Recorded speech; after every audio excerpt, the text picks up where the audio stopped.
On your Wednesday episode of Locked On Raptors, what makes a fun bad team versus a sad bad team, and where do the Raptors fall on that continuum? All that and more coming up on today's show with Katie Heindl. Thanks for hanging.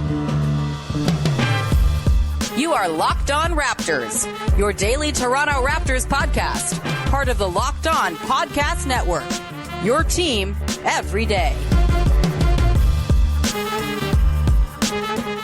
Hey, what's going on? And welcome to another episode of Locked On Raptors, part of the Locked On Podcast Network, your team every day. It is Wednesday, October the 2nd, and I'm your host, Sean Woodley. I've been covering the Toronto Raptors now, going on 11 seasons on various platforms. You can find all my work over on the bad website that sucks at Woodley Sean. You can find the show on Instagram at Locked On Raptors, and of course, you can join us in the Locked On Raptors Discord server, link in the description of the podcast. Seeing some new faces in there as the season draws near. Would love to see more. It's a great listener community we got building around the show where you can talk to me every day when I'm trying to procrastinate doing work. I just pop in there and talk about the Raptors for a little bit because that's what I'd rather be doing. Either way, you can support the show on your favorite podcast apps. Follow, subscribe, rate, review, tell a friend. Much appreciated when you do that on both the audio and video side of things. And today's show is brought to you by Game Time. Download the Game Time app, create an account, and use the code LOCKEDONNBA for $20 off your first purchase. And we get rolling here on your Wednesday edition of the show. And it's going to be a real Sean and Katie ass episode, I think. Here, of course, with me to dig into the expectations for this Toronto Raptors team. Fun bad versus sad bad. Other things we're kind of looking for from this team that are going to bring us joy through what should be a season where they lose a lot of games. It is, of course, Katie Heindl from Basketball Feelings. Katie, what the hell's going on? To unmute myself. Thanks, Sean. It's going good. It's I'm a going bad good. host, okay? It's all right. It was great to see you and some other familiar faces at Raptors Media Day a couple days ago. Always like a nice way to start fall now that none of us are, have like that. It really does replace the first day of school. Oh yeah, 100%. Yeah. And it also I like it more because I don't have to do homework and be stuff, in class all day. Yeah. Learn science. Yeah. And I think it's also, I know you talked about this, but and we'll probably talk about this today, but it is also always a good preview into what the season looks like, and like hearing about that from the players themselves and from the coaches and from Masai Ujiri in this case. And then later on, how we'll trace the disconnects back to what they said and what happened. Yes, I can't wait to do some retconning of Media Day 4 months from now.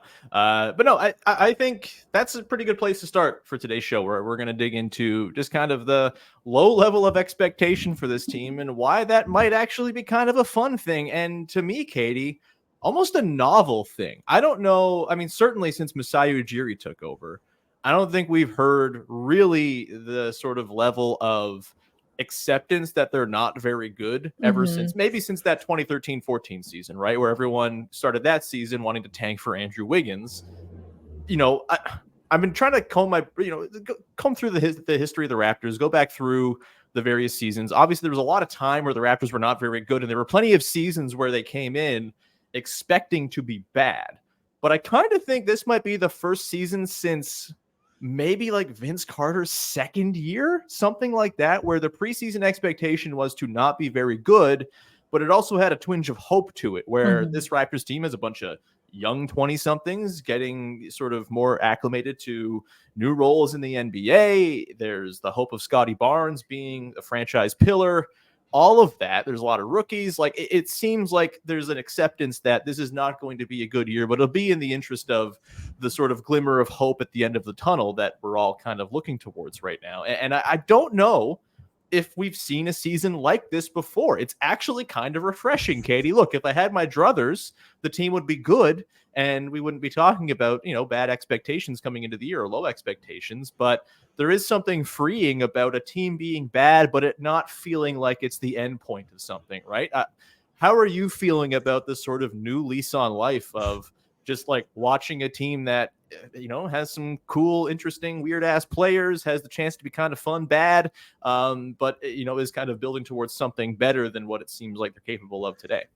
I have to say, like, relief isn't quite the correct word, but hearing Masai Ujiri for the first time on Monday almost admit that they were prepared to face the team they had and the players they had and and all the skill level and everything that came along with it in a realistic way. We didn't get one, we're going to win again in this city. We didn't get which honestly surprised me because we've The heard winning that. count was super low. Yeah. It was like, we're rebuilding. He did say it, I think, at first with some hesitancy and then grew more comfortable with it. Darko talked about it too. I think just like squaring off with how the team is as is was a very refreshing approach, I think, and very different. It was a departure from the way that this team has been talked about for the past, I don't know, definitely post championship defense season, right? Yeah, 100%. Yeah. Things have always been very aspirational and very high-minded, which I understand, but there is something to be said for, looking everybody that you have in the face and being like, okay, well, this is the team we have, and how can we best prepare them, and how are they going to play?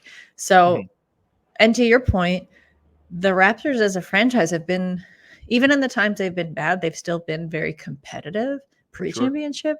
You know what I mean? Like to those years. So yeah, there's certainly some dismal years where you kind of latch on to dark horse players. You get really weird favorites, on the roster. Lord knows I've done that many times.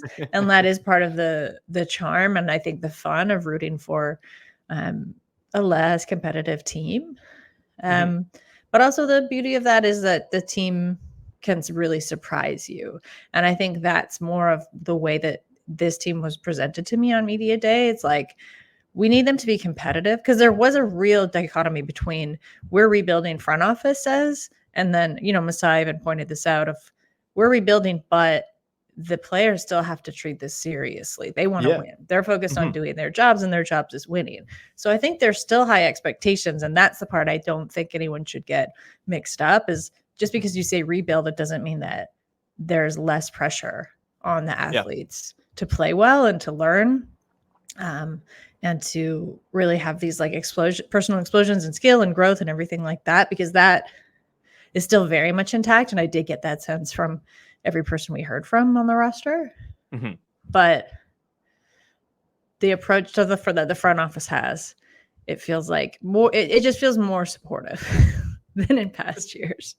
Totally. I look, I think it's the last few years, certainly. And look, I've said this before, I'm not going to begrudge them for trying to sort of hang on to what they captured with the championship team for a little longer than maybe they should have. I think when you win a title, it gives you some leeway to be more sentimental, to, hang on a little longer than maybe the sort of general conventional wisdom suggests that you should have.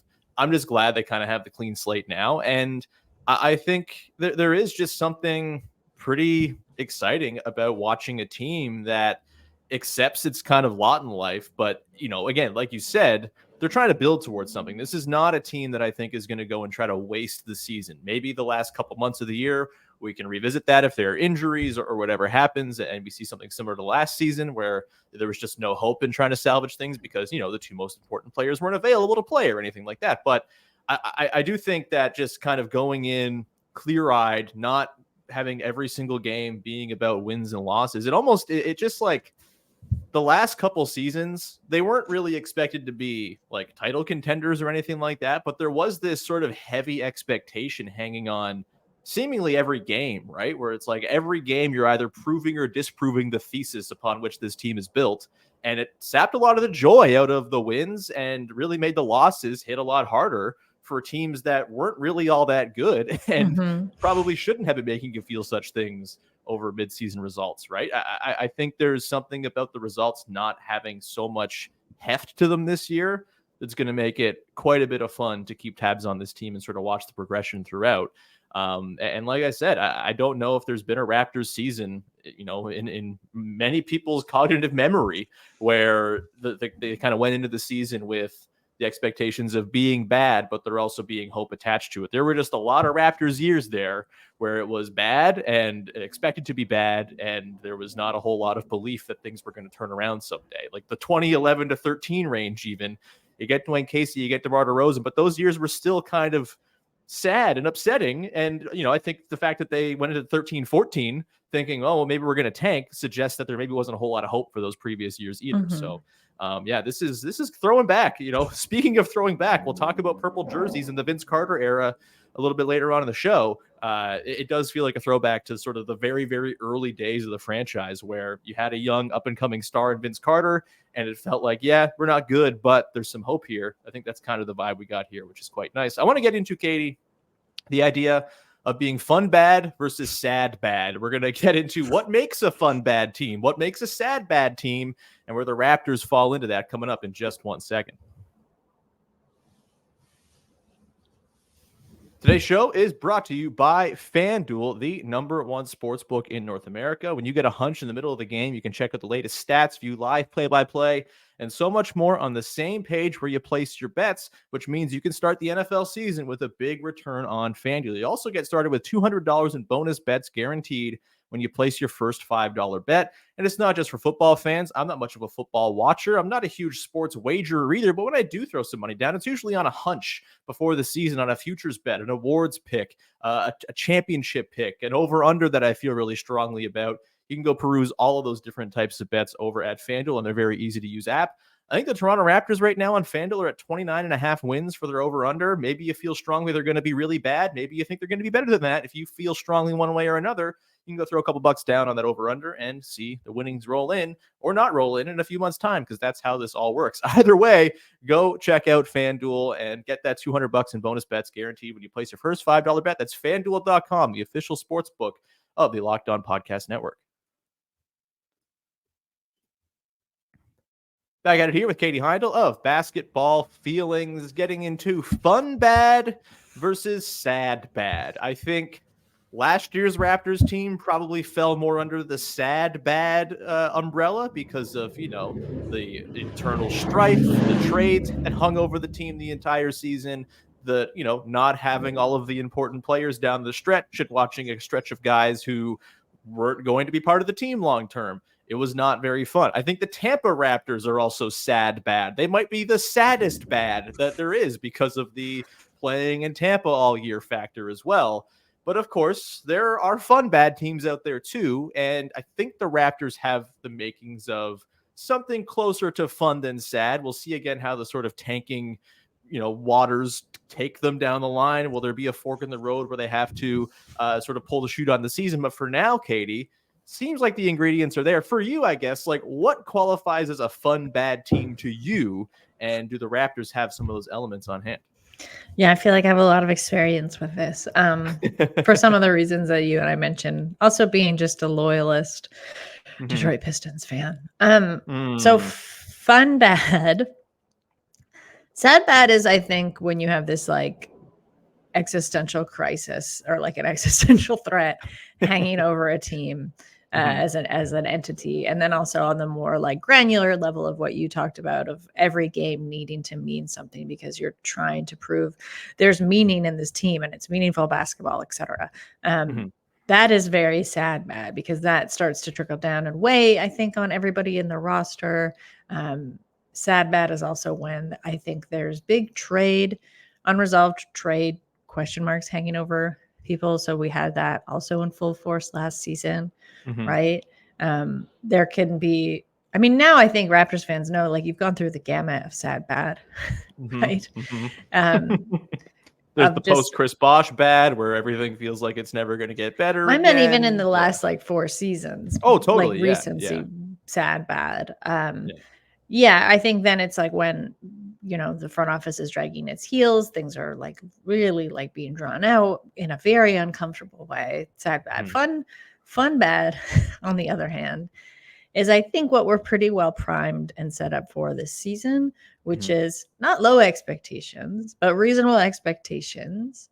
But you also have athletes really primed to jump and make huge transitions in their careers and their individual skill sets.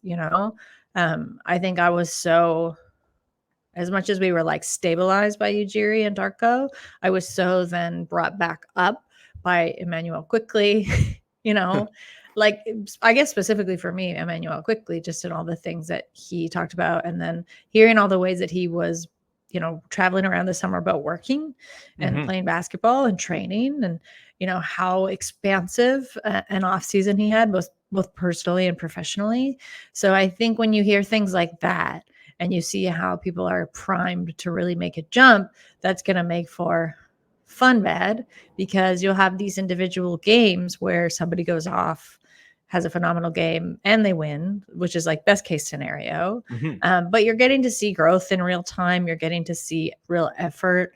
You're getting to see a team kind of playing free, I think, is what we talk about a lot. And it really exists within a rare space. It's a kind of a rarefied space, I think, in the NBA, because you both have to have not too many expectations on you, but you're also not kind of in this vortex of tanking per se, where there are now also inverted expectations on how well you're tanking. So there is really only a sweet spot, like a middle, really small sweet spot in the NBA, I think, for teams that get to fly a little bit under the radar and still be good and proficient and like have real development.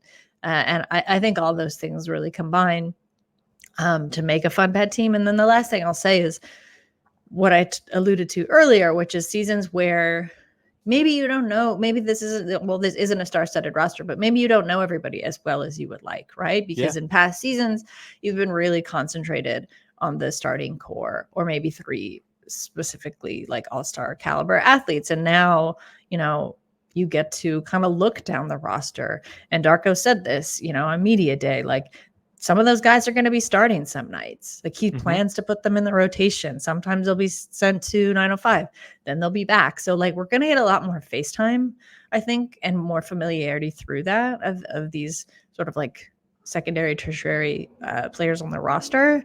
And I think that's very fun, because you do start to establish really fun loyalties and favorites through that kind of thing.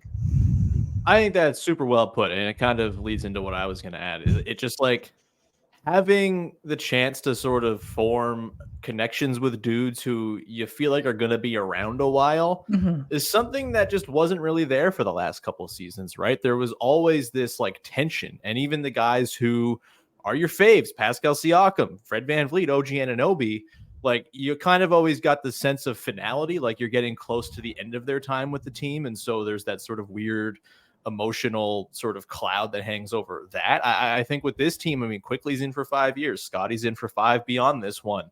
We'll see about RJ, but he's got a couple more years on his deal. Grady Dick is just starting his career. They just brought in 4 rookies. Like, it feels like a lot of these dudes are going to be around for the long haul.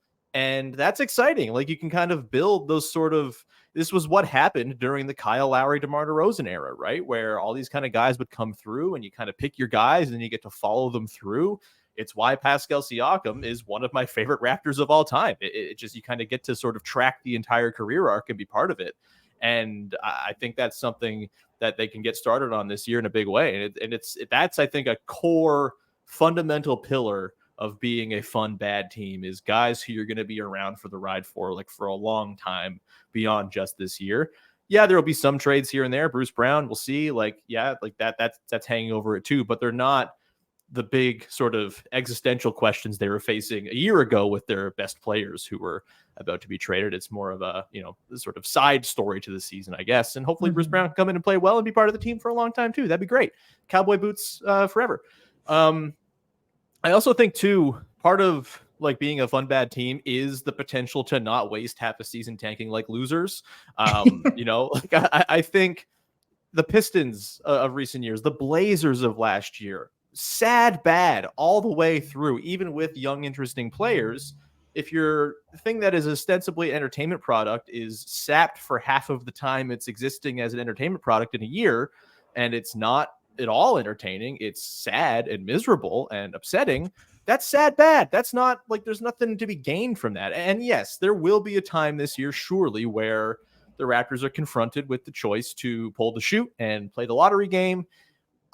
I think it probably comes a little later than it did last year. And again, I'm encouraged by the fact that last year, I think it was more forced upon them. I don't think they wanted the last month and a half to go the way it did last year. I think it was just kind of, well, Scotty and Yak are hurt. We don't have the wherewithal to not suck right now. And so we'll just ride this thing out. I think there's, obviously health will play a big factor in all of this, but if they are reasonably healthy, if Yak and Scotty in particular stay healthy as the sort of fundamental backstops of the team, I think there's a chance that they play this thing out mostly in earnest for 5-ish months, and then maybe the last couple of weeks they do the lottery tanking game, and I think you can make your peace with that. What do you kind of view as the likelihood that this becomes a sad bad team out of the like the embers of what feels like a fun bad team right now? I mean, I don't want to already go down that road. But for the sake of your question and the exercise, I think again, maybe a disconnect in expectation. So getting away from what we're talking about. And I don't know how this happens. Like, this is a tricky thing because it's like, do they get into a territory where they're winning quite often? And then of course, expectations are necessary. They're going to rise, like fan expectations, team expectations, front office expectations, etc. So I think when that happens, it is very fun to think, oh man, like, are we much better than we thought? Like, does this team, have a shot at, I don't know, play in or even better? And that is, I think, what can get when people start to get ahead of themselves. I do, my sense from the front office is that's probably not going to happen. I think they have a very clear-eyed view of what the team is. So again, that's kind of like, don't do that to yourselves if you're a fan of the team, because that's the only way I could see this really becoming a tortured season. A lot of the pressures like of last season that we touched on are off. So these kinds of like torturous metrics, right? They don't exist to me anymore around this team. That's not what this team is constructed on. So I do actually think it would be kind of difficult. I mean, barring injuries, it would be kind of difficult for this to veer really hard into like a sad, bad season, which is good. Yeah, I think I'm with you for sure. Sorry, go ahead. Yeah, no, that's good. Yeah, I think, it's the point of not warping your expectations based on some things that happen maybe outside of what you expect early. I think is a really good one. Ultimately, it's one of them good problems. If they end up being better than they're projected to be, it probably means guys have taken pretty significant leaps, and that portends even better things down the line. But yeah, I think you got to have a level head about it. And I think the franchise themselves, hopefully they learned from that 21-22 season where they were better than expected. And, it felt really good. And then they kind of just like, oh, we're great. We don't need to do much to add to this or mess with it. And then that was kind of that summer 2022 was really, I think, the sort of linchpin upon which the whole sort of downfall of the franchise swung. And so, yeah, I think, keeping a level head, even if things go super well. If things go super poorly, I think also, kind of not getting too down to the dumps. If they start the season 2-10, that will not be fun. But I think it doesn't mean that fun can't still be had for the rest of the year, and that they can't kind of come out of that morass that they fall into early. Like, it just kind of keep a level head on what this is all about. And it's probably a good thing. Again, low expectations. It's the way to do sports fandom, Katie. Once you start expecting things, that's when you get sad. We're going to come back on the other side, Katie, get into just some little things we're excited to watch, little, bits of fun and joy that we are excited to pull from this team. Purple, anybody? Is that going to bring us joy? It sure as hell is going to bring me joy if there's lots of it. We'll come back in just one sec and get into that. Today's show is brought to you by our friends over at Game Time, which is the single best place to buy tickets for the sporting events, concerts, theater shows, comedy shows you want to go to. And of course, it's all made easy with their beautiful Game Time Picks feature that makes getting tickets for your favorite live events even easier. Game Time Picks filters out the fluff to show you only incredible deals on seats, so you don't have to go and waste time searching through thousands of tickets. Maybe you want to go to the Raptors home opener on the 23rd against the Cavaliers. You can go and do that, and maybe it's your first time to a Raptors game. You don't know the sight lines. You don't know where the seats are going to be and all of that. That's okay. Seat views are available on Game Time as well. They give you a panoramic view, 360 degrees of your seat, to give you all the info you need on where you're going to be in the arena and what sight lines you're going to have. Will you be close to the aisles? Will you be close to where the Raptor is hanging out? It's all there for you over at Game Time. Take the guesswork out of buying tickets. Download the Game Time app, create an account, use the code LOCKEDONNBA for $20 off your first purchase. Terms apply. Again, create an account, redeem the code LOCKEDONNBA for $20 off. Download Game Time today. What time is it? Well, it's game time, of course. Rounding it out here with Katie Heindl, talking about your Toronto Raptors, reasonable expectations, fun versus sad, all of that. And I just want to get in now, Katie, to close out to some individual little things within the team. Could be players, could be sort of ancillary things going on around the team this year that you think are going to be fountains and, sources and springs of fun for people to kind of latch onto throughout a year that will probably feature something close to 50 losses if we're all being real about it.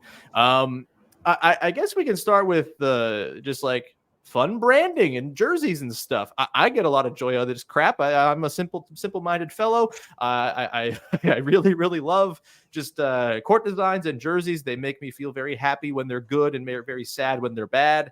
And the ones the Raptors revealed yesterday, Katie, the purple front, black back from the early Vince Carter era as the classic edition jersey. They've been not so stealthily teasing it for months now. Everyone knew this was coming, I think, but the photo shoot in the Jurassic Park scene, pretty cool stuff, Katie. I'm all in. I'm going to be very happy to watch the Raptors play in these purple uniforms because I'm a little nostalgia piggy eating at the trough. They've got me. Maybe this is not something anyone else will find joy from, but it's certainly something I will. Will you find joy from this, Katie? I need to know if Grady's really gets out of the egg or they just put him in there as like a fun little B-roll snap.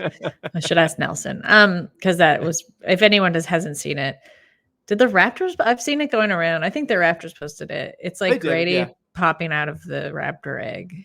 My question is it the same egg that the Raptor himself emerged from? I mean, honestly, we've seen the tunnels under the arena and like just all the kinds of like detritus, like team detritus, like lingering. It is kind of a little bit like an archaeological excavation site down there.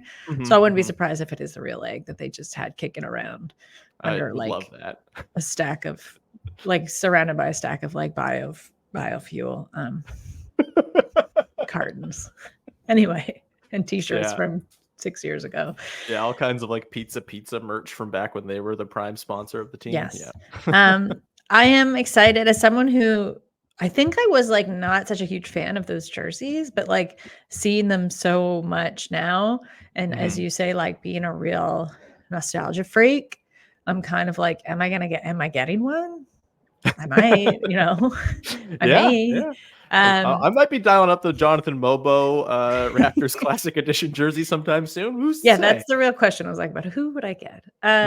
No, I like that. I think this season is obviously really geared towards nostalgia and just like having fun with that concept, which in a way like couldn't be better timed. Sure, it would be great if it was like with a really winning team primed to have like a really phenomenal season, but in a way that sort of low stakesiness of it all, I think speaks very well to like all the 30-year anniversary celebrations that we're going to see coming down the pipeline.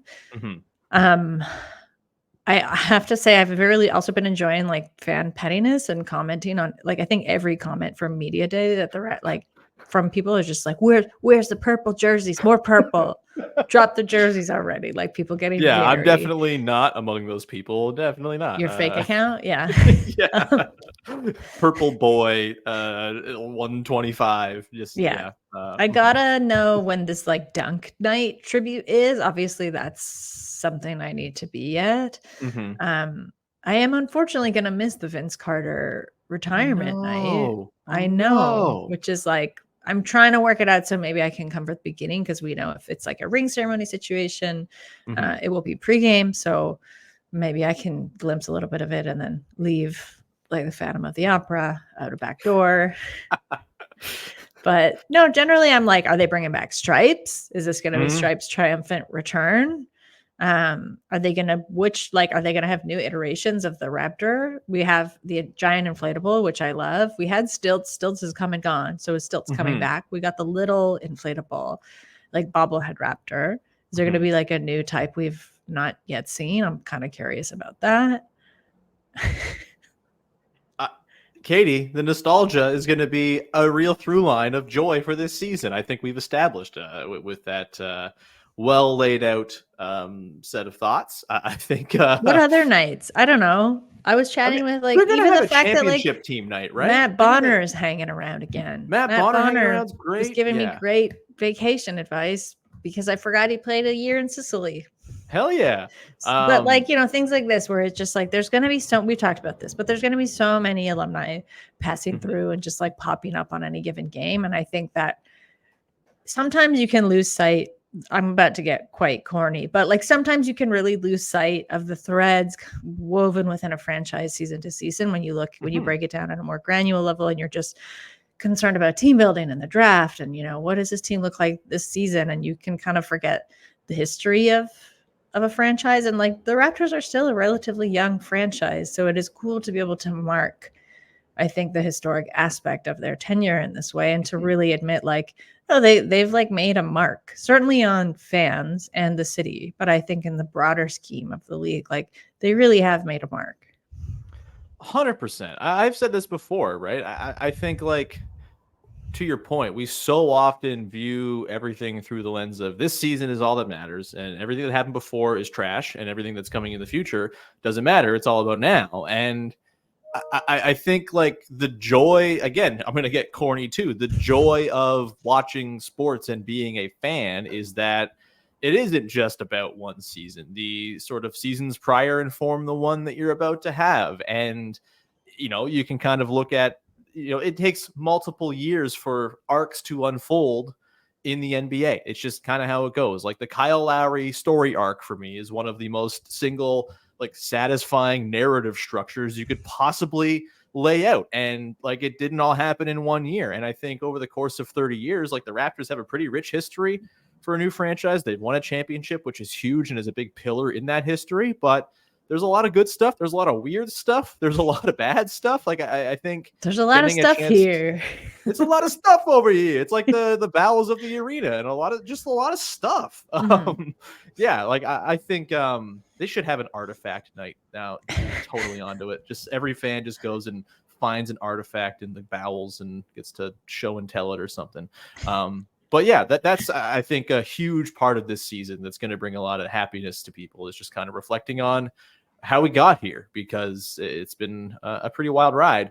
The other thing too, Katie, that I'm really just excited for is youthful exuberance. You know, like I'm in my 30s now. I got no time for the Zoomers out there, but hey, this is Team Zoomer now. And like, I'm excited to watch dudes just like kind of get their feet wet, right? I'm excited for bench celebrations and camaraderie and everyone kind of, you know, I'm not this big believer that everyone has to be on the same timeline for a basketball team to be successful, but there is something to the idea of everyone kind of being around the same age, same life experiences, kind of building and growing together, and the sort of fun that comes out of that in terms of like off-court stuff. I'm sure open gym is going to be a lot of fun this year, just kind of getting to know the new dudes, to the point earlier of, you know, kind of starting the ride with a lot of these guys. It's youthful fun and exuberance and playing free, as you alluded to earlier. That's all going to be a big through line of this season as well. Do you have any other things, Katie, that are on your mind that are going to be sort of sources of joy for you to keep tabs on before we wrap up here?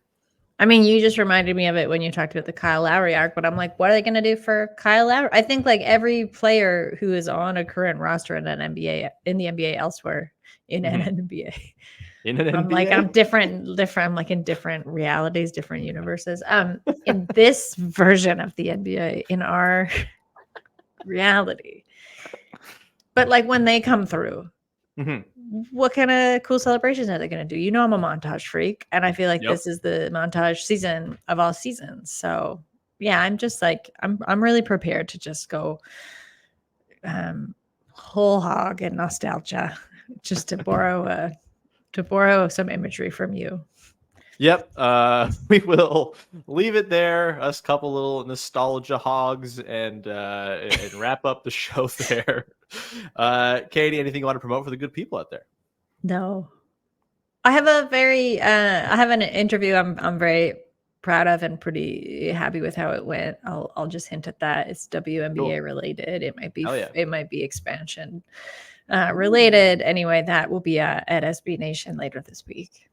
Hell yeah. Everyone go check that out. And, you know, other stuff coming down the pipeline for myself very soon. Keep an eye out. Katie, will Katie be involved in that? Who's to say? Oh, that's a tease, baby.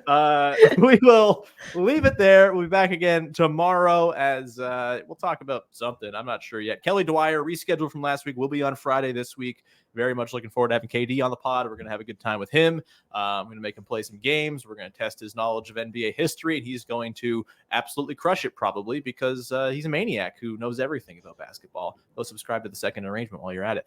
Basketball feelings for Katie as well. I pointed the wrong way on the screen. I'm bad at that. And we will wrap it there. We'll talk to you again Thursday for another episode of Locked On Raptors. Thanks for hanging. Bye-bye. Katie, it's been like 2 months since I hit this shot.